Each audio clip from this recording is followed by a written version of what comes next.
आज आपण बनवणार आहोत झणझणीत खरडा। त्यासाठी लागणारं साहित्य बघूया। हिरव्या तिखट झणझणीत मिरच्या, थोडंसं लसूण, थोडं जिरे।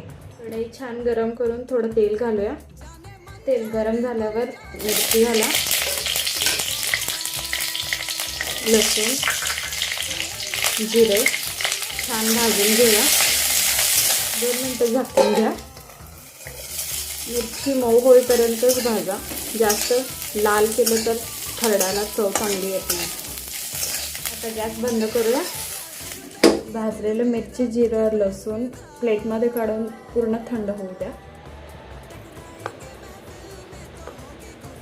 थोडं मीठ घालून चांगलं बारीक करून घेऊया। तुम्ही मिक्सरमध्ये सुद्धा ग्राइंड करू शकता, पण खलबत्त्यात चेचल्यामुळे खूप छान चव येते। तयार आहे झणझणीत खरडा।